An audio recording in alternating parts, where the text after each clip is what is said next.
Bonjour, enchanté de vous, je pense, toutes vous rencontrer pour la première fois. Petite histoire d'un développeur, la thématique est quand même assez simple. Yannick Ménard, c'est moi, Zen, on ne pourra pas se le cacher, c'est un petit peu plus vieux. Et Josué Loubaki. Qui est Nord, qui représente la génération un petit peu plus d'aujourd'hui. Yannick Ménard, c'est ça, directeur de la pratique web chez Alitia. Principalement, mon background, c'est infographie, imprimerie. Je me suis dirigé un peu plus vers la programmation par la suite. Je dirais que je me suis en allé vers le web pour m'enlever du stress de l'imprimerie. Finalement, c'est ça, ça a donné des cheveux blancs. Nice try. Nice try, ouais, c'est ça. Donc, moi, c'est Josué Loubaki, développeur web et mobile. Je suis arrivé dans le monde informatique, un peu comme tout le monde, grâce aux jeux vidéo. Je joue beaucoup. Et donc, ma première ligne de code, si on peut le dire comme ça, j'ai commencé directement avec l'HTML. Donc, moi, je suis vraiment un pur produit du web. Donc, j'ai pas eu la chance de commencer avec du C, Pascal, comme la plupart des développeurs. Moi, c'est directement l'HTML. C'est jamais trop tard. Non, merci. On va en parler, inquiète-toi pas. Pour la petite histoire, j'ai 4 enfants, dont 2 qui sont plus vieux. Donc, on se comprend bien. On commence. Qui a déjà touché à... Touché, ok. Qui a déjà tenté de programmer avec ça? Ouais, ok. On a une couple de Ben avec nous autres. Pour la petite histoire, ça aussi, on parle d'un VIC-20, ok. Première génération, on est en 81, donc quelques-uns ne sont pas là. Josué, toi, t'es loin dans le parcours. C'est avec ça que moi j'ai commencé à programmer. On s'entend que dans le temps, on ne faisait pas des affaires très très complexes. On partait le record sur le. Tu vas t'en rappeler. On partait le record sur le petit tape deck à côté, puis on programmait notre jeu. On passait l'après-midi à entrer le code, puis le soir on faisait play, puis ça ne marchait pas. Donc on remettait au lendemain, puis l'autre fin de semaine. Puis finalement, on avait notre petit bonhomme qui faisait ça. D'ailleurs, je me demande, est-ce que c'était juste pour programmer des jeux ou on pouvait y jouer également? Oui, on pouvait jouer. Il y avait le petit joystick style Atari qui venait avec ça. C'est ça. On a découvert avec ça. Il s'amenait aussi avec des petites disquettes. C'était long, ça faisait beaucoup de bruit. C'était très sonore quand tu loadais tes premiers programmes. Aujourd'hui, aujourd'hui, nous, comme tout le monde, la nouvelle génération, on aime bien embellir les choses, on aime bien les couleurs, on aime bien des stacks, des petits gadgets, des tables ajustables, des lumières un peu partout, même si ça ne réduit pas le nombre de bugs. On aime bien ça. Et d'ailleurs, je me demandais aussi pour ta techno, c'était quoi la couleur d'écran à l'époque? C'était bleu? Je pense que c'était bleu. On avait, ça fait trop longtemps. J'en ai eu un pendant des années par la suite. Il était quelque part dans une boîte, mais je pense que je vais le démarrer. C'était à 16 couleurs? 16 couleurs. Ouais, on parle de 16 couleurs. On parle aussi... 2 couleurs. Il y avait le noir et blanc. On est allé, il y a eu la version d'après qui était le Commodore 64 qui est venu quelques années plus tard. Là, on avait... Celle-là, je pense qu'on avait 20 megs de RAM. C'est ça en En K. En K, 20 K. 5 K. Je pense que j'allais sur ma slide d'avant. Oui, j'ai les stats ici. On avait 5 K sur celui-là de RAM, puis 20 K de ROM, donc de mémoire un petit peu plus permanente. On parlait de 176 couleurs, 176 pixels par 184 pixels. Donc c'est le format Instagram qui partait de là.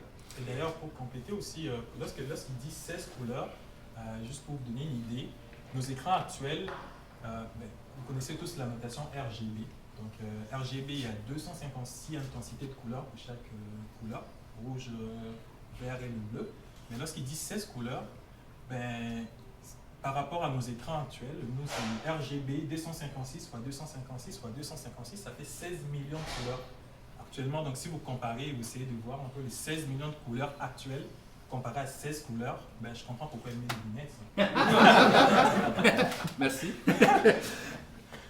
Prête pour la prochaine?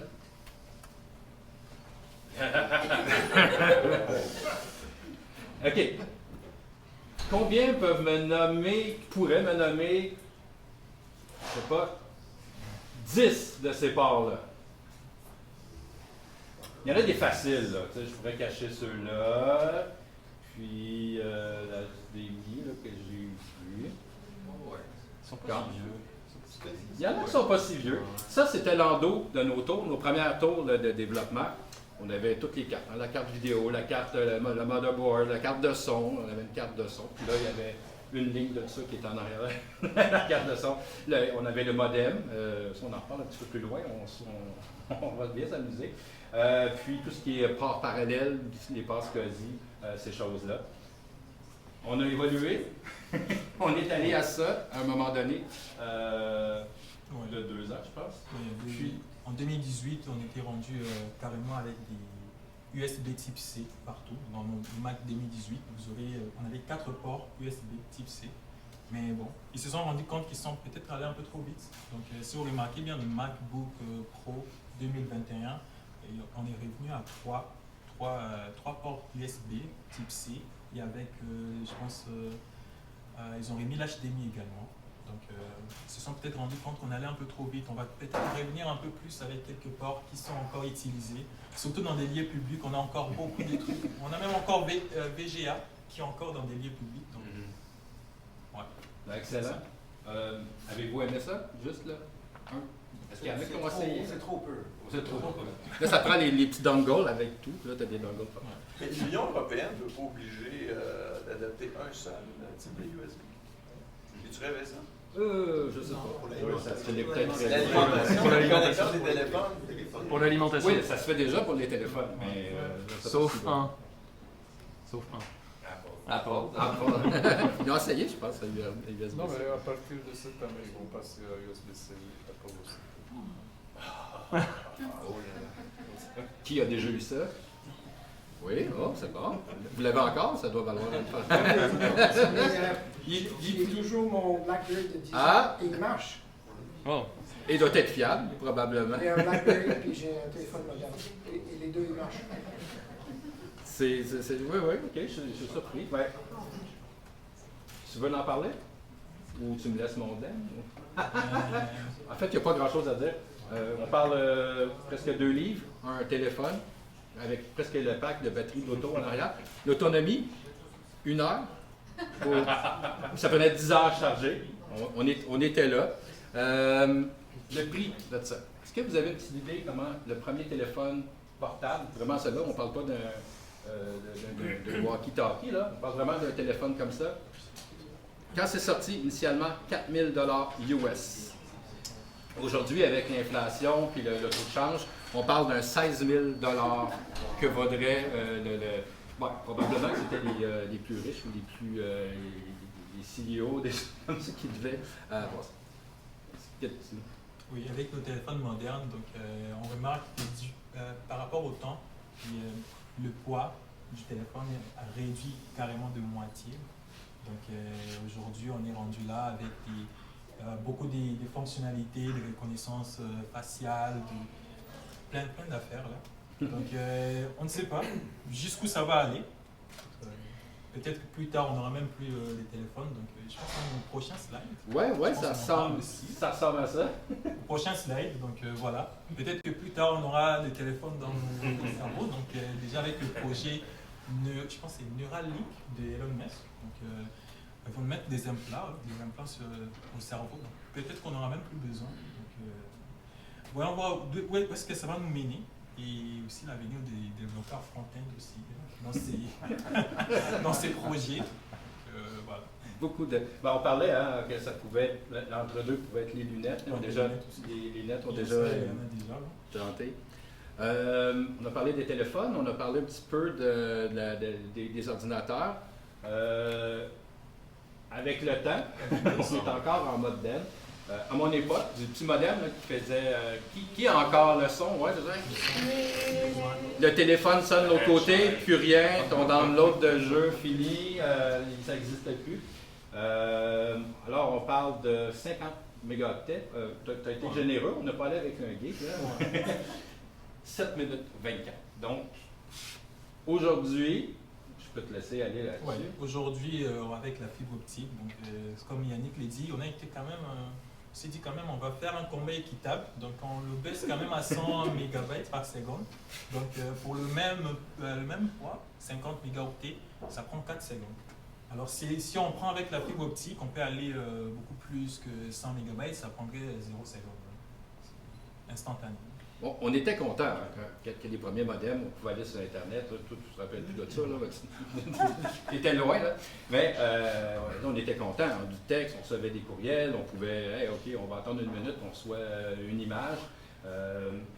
On se demande à quel point ça a rendu paresseux les gens aussi, peut-être de, OK, tout est instantané, on est, en tout cas, je pense qu'il y en a beaucoup d'entre vous qui sont développeurs aussi, qui ont été développeurs, ne plus prendre soin de trop comment des choses, comment c'est lourd. On suit beaucoup sur les performances, nos nouveaux téléphones, l'Internet, le 5G qui est là.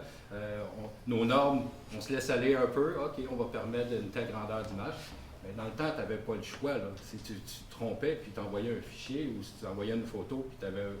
C'est fini, l'autre personne, elle recevait une semaine plus tard, c'était... on était plus dedans. Là, vous avez été généreux, hein, parce que 900 kilobits, c'est très rapide. Les modems qui faisaient du bruit, ils étaient 56K. 14, le 14. 14. Oui, j'ai connu. 56K, c'était 5 minutes, hein, alors que 56K...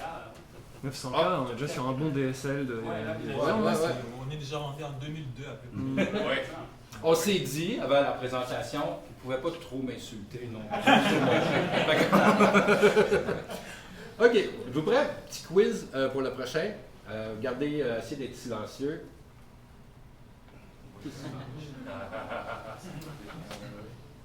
Qui reconnaît au moins un de ces logos? Levez la main.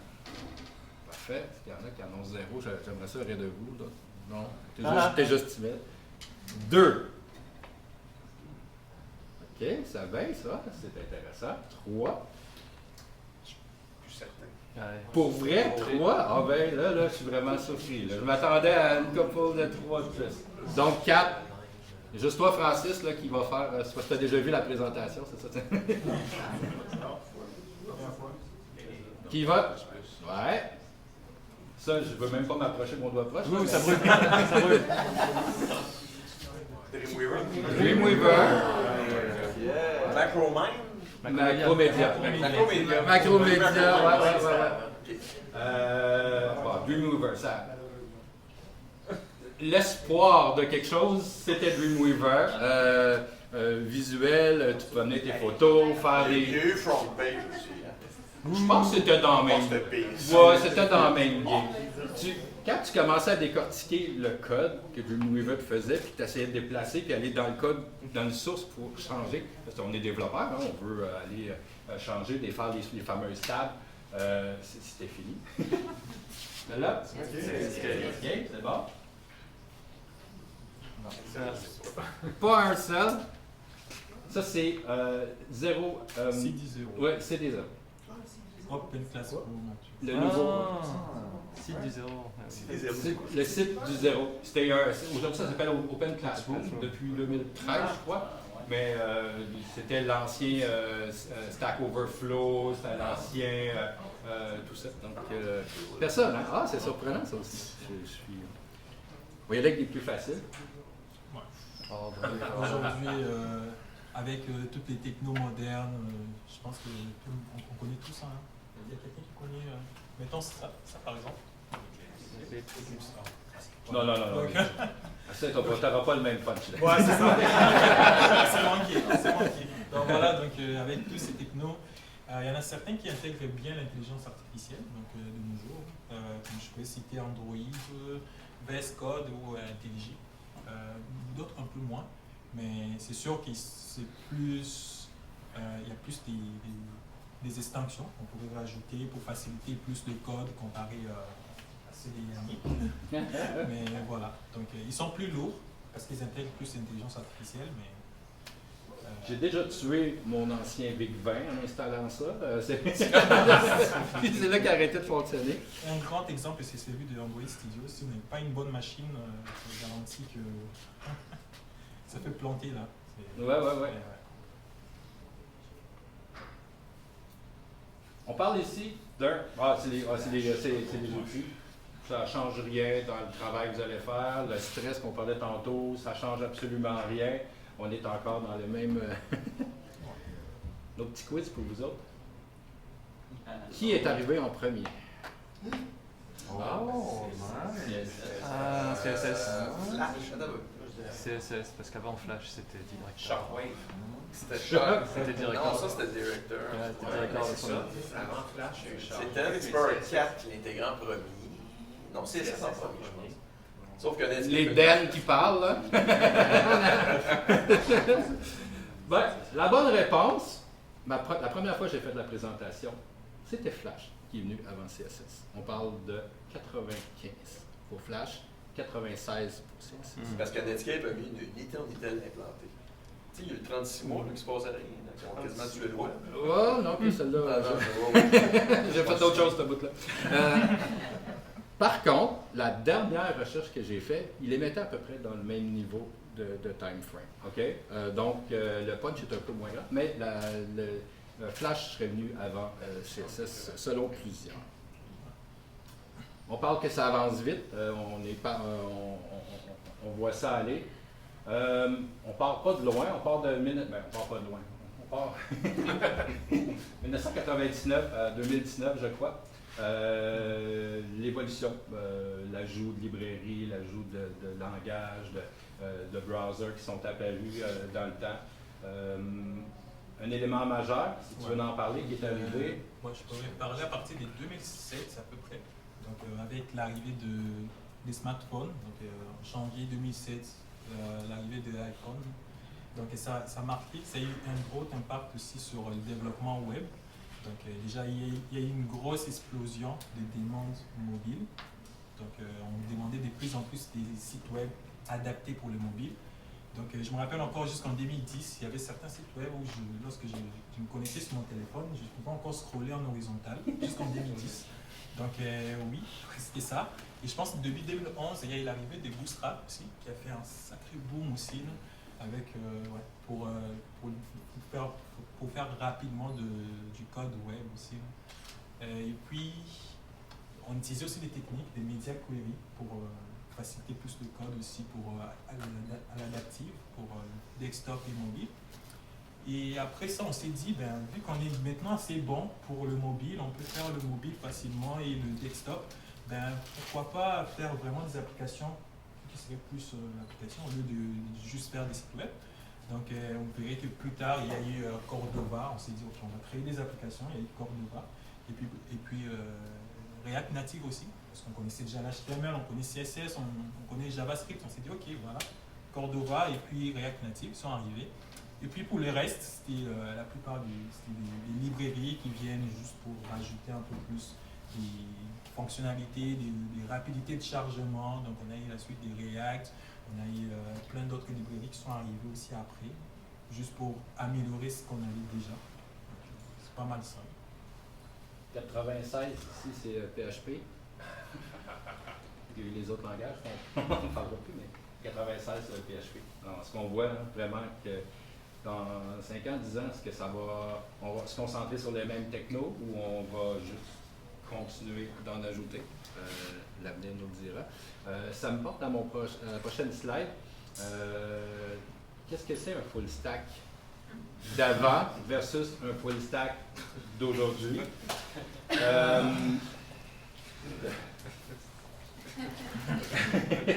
Le mot magique, FTP, on apprenait. Je suis allé dans le back-end sur le PHP parce qu'on est ici pour une convention un peu plus Drupal, mais ça donne un bon exemple. On apprenait PHP. Avec PHP, c'est facile, on pouvait mettre du HTML dedans si on voulait, on pouvait tout faire dans un même beau fichier.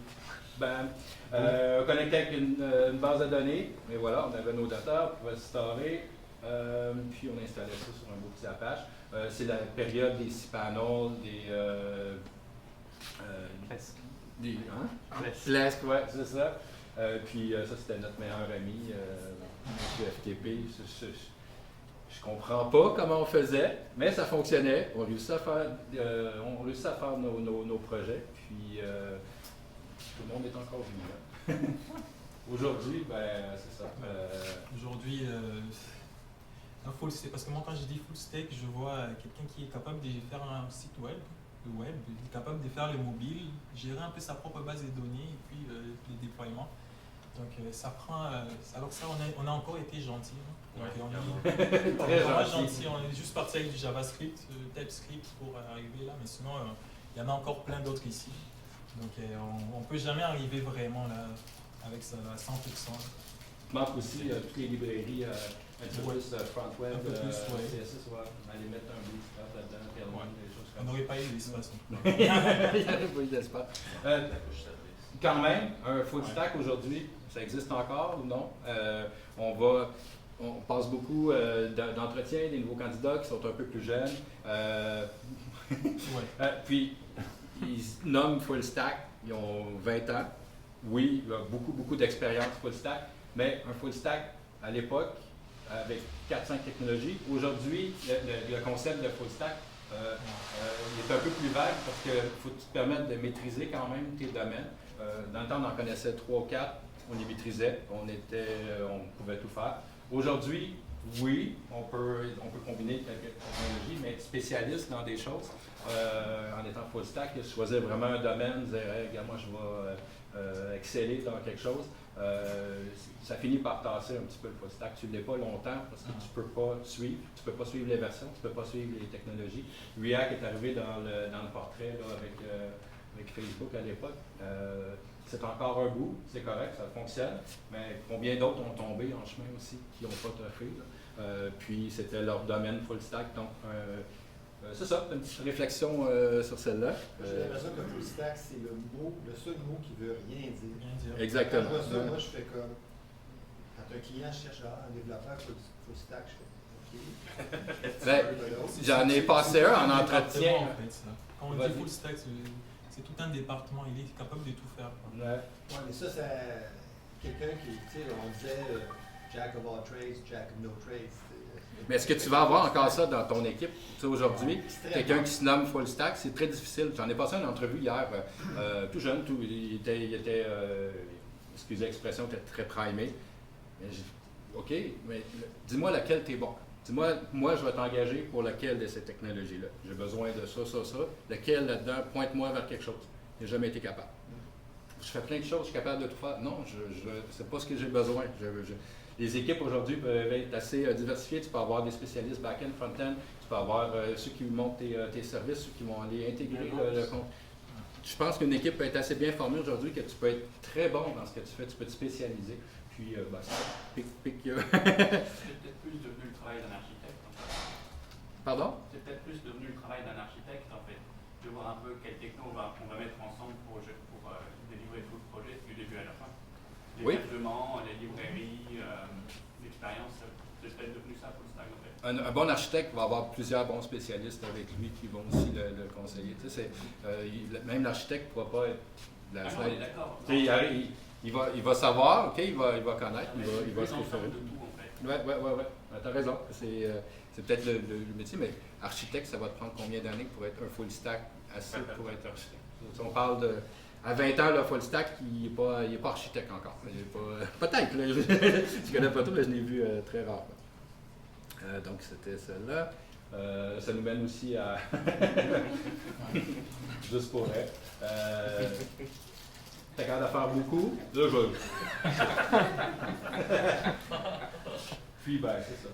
Aujourd'hui, on parlait des librairies. Tantôt, maintenant, à la prochaine slide, vous l'avez vu, le classique, le soleil, Black Hole, les Node Modules, ton répertoire de Node. La première fois que j'ai fait la présentation, j'avais pas mis le petit logo de Drupal, puis je faisais ça avec une personne qui faisait du React, puis elle m'a taquiné aussi, puis elle est allée mettre le logo de Drupal. En effet, quand tu regardes ta librairie vendors de Drupal, tu as pratiquement l'équivalent. Si tu oses faire du headless sur ton même environnement, ton même setup, il va descendre encore un petit peu plus. Un exemple de, tu vides ta poubelle, ta corbeille, 440 666 éléments supprimés. Ton Git, ton, tout ta repo Git en local, quand tu la flushes, puis ton setup headless le fait, ou ton setup Drupal ou React, c'est fini. Là, elle y va pour longtemps. Et d'ailleurs, le temps qu'elle supprime, tu as le temps d'aller prendre ta clé. Tu veux y aller avec l'autre côté? Oui, mais actuellement, dans le JS, on a tellement des petites librairies qu'on peut rajouter dans le projet. Alors ça, c'est assez impressionnant là, de voir qu'on peut rajouter ça, isRod, juste pour savoir si un valeur était pair ou impair. En plus, ce qui est étonnant, c'est de voir le nombre de téléchargements. C'est incroyable. Juste ce bout de code là, on va préférer aller l'installer. Alors c'est la raison pour laquelle notre node module, c'est impressionnant là. C'est à cause de ces genre de choses. C'est pour la compatibilité avec Internet Explorer. Ouais, surtout celle-là. Dan, là, on en revient au VIC 20. Là. Quand on programmait nos petits jeux, là, c'était du... Quelqu'un peut me dire c'était quel langage? Basic, non? Wow, ça ressemble à Basic. Ouais, Basic, on est pas mal dedans. Est-ce qu'il y en a qui n'ont jamais vu ce code-là? Avec des petits numéros en avant des lignes? Moi, j'ai fait Basic. Toi, ok, vous avez fait du Basic. C'était pas compliqué, c'était du procédural all the way. Ok, on commence à 10. Voici ce que tu vas afficher, voici ce que tu vas bouger. Puis descendre. On avait, la chanson, on avait le Go Sub. On pouvait aller plus loin, exécuter, puis revenir, puis continuer de suivre notre... Je peux vous dire qu'un langage, parce que je disais tantôt, on programmait notre jeu, on commençait le samedi matin, là, puis on voulait faire notre jeu. Là. Ben, là, quand ça te 10 000 lignes comme ça, puis tu les tapes une par une, tu enregistres sur ton recorder, puis tu press play. L'expression press play on tape, je ne sais pas si vous l'avez déjà entendu, mais c'est ça, ça vient de cette époque-là. On a eu aussi l'entre-deux. Que tout se passait dans un fichier, je l'y avais tantôt, un beau petit fichier PHP qui contient ton code, qui utilise les fameux repos, tu avais ton HTML là-dedans, tu avais tes connecteurs de base de données directement dans le même fichier. Après ça, on a eu un peu plus le MVC, mais quand même, on était très impressionnants. Je ne sais pas comment on a survécu à ça. Puis aujourd'hui, voilà. On a l'habitude maintenant de tout moduler par rapport à chaque fonctionnalité. Donc c'est beaucoup plus propre aussi, moins casse-tête. Donc voilà. Montre-nous le code.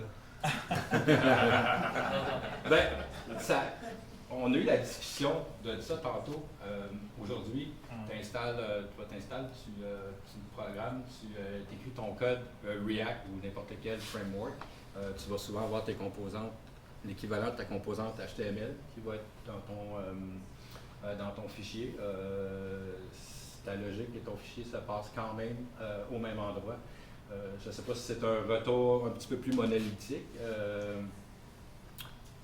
Parce que quand tu regardes un fichier, une application React ou une application JS, c'est un ensemble d'include aussi. Là, ça se trouve être tout dans le même niveau, une fois tout inclus un dans l'autre. Donc, mais ça, c'était de toute beauté. Ah mon Dieu! On avait dit pas de GIF. Hein? On avait dit pas de GIF. Vous aviez dit ça? Non. J'espère, on vient de se brûler. Ça, là, c'est l'époque, tu arrivais sur une page, tu avais ton modem là, qui te loadait ça pendant toute la journée à 4K. Tu arrives, puis là, ça te prenait et tes lunettes de soleil et tes bouchons parce que le MIDI audio partait à fond la caisse. Puis, on a nommé ici qui a noté les counters. Est-ce que vous vous rappelez de ça, les counters? C'était celui qui arrivait sur son site, puis tu avais le plus beau compteur. Là, puis, il y en a des gens, là, tes chums super gentils, qui passaient la journée à faire ça, puis ça montait ton count parce qu'il n'y avait pas la notion de bouclier, il n'y avait pas la notion de rien. Il y a aussi, je ne vais pas là-dessus, le guestbook. Qui se rappelle du fameux guestbook? Les pages de guestbook. Puis ça ici, je pense que c'est la plus belle merveille au monde. Non, c'est Blink et Martin. Ah. Toi, t'aimais mieux Blink? Oh non, moi, je pense que j'ai été traumatisé à vie par les tables. Blink, capable de vivre, là. Marquis. Si tu combinais les deux, là. Ouais. Je l'ai enlevé, celle-là, parce qu'il rentrait pas, le code, il était trop long, mais je l'avais le marqué.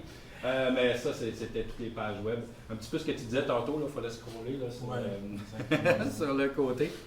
Et j'imagine encore le moment où il n'y avait pas de CSS. Donc la mise en page était totalement faite avec des tables, border 0, on le cachait. Donc incroyable. Des vrais architectes en tout cas. Un peu comme ça? Là,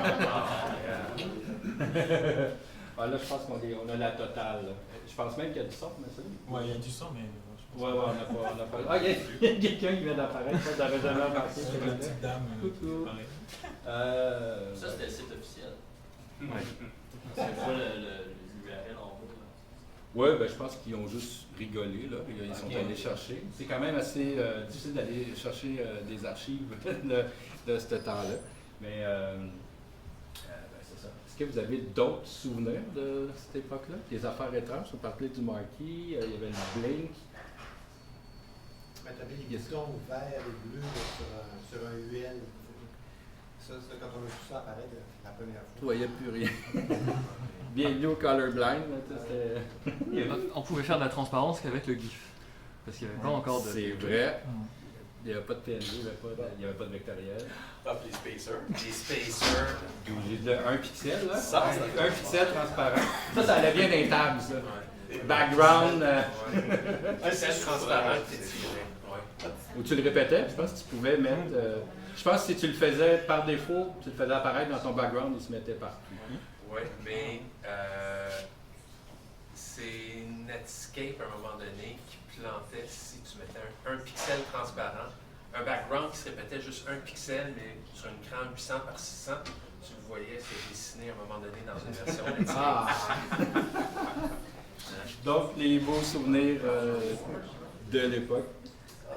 Puis, ça nous mène un petit peu vers la fin. On est capable quand même, avec tout ça, d'avoir des architectures. On parlait un petit peu des full stack tantôt, d'être capable d'aller chercher des métiers, aller chercher des stacks techno qui peuvent s'isoler, puis on est capable d'aller les assembler pour afficher avec d'autres spécialistes. Je ne dis pas que ça c'est Den ou Nord ou rien, je pense que c'est des architectures un peu plus modernes. On a aussi tout ce qui est AWS, les fonctions, les compagnies un petit peu plus loin encore. Avec Drupal, c'est une petite affaire plus difficile. Nous, on est quand même axé chez Alicia avec ce pattern-là, jusqu'à React. On fait beaucoup d'atlas de cette façon-là. Mais l'architecture d'aujourd'hui, on nous permet là, justement d'aller combiner un peu plus. Si on a je ne vais pas pointer Java, mais si on a des anciennes reliques je n'ai même pas mis ma slide, j'avais ma slide de vieux serveur. Dans le temps qu'on avait nos serveurs dans les sous-sols ou les fils partout. Oui, c'est ça. On est capable d'aller relier aujourd'hui des anciens systèmes, le temps qu'on fasse le switch avec un gateway, aller chercher la bonne information où elle se doit. Ouais. Donc, c'est ça. Donc, actuellement, on va associer la sagesse de Yannick avec ma créativité pour avoir du succès dans les projets. Exactement. J'ai encore besoin de Yannick en plus. Ah ouais, ben on a encore besoin de tout le monde. C'est ça. Merci beaucoup.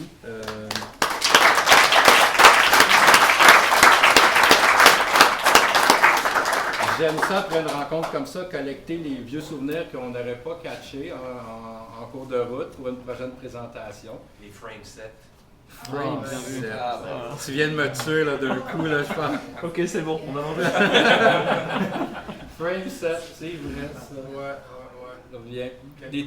Des vieilles technos aussi. À travers ce calvaire, moi, le bon souvenir, c'est Real Audio. Quand est arrivé l'audio streamé, ça avait été enfin une bonne nouvelle.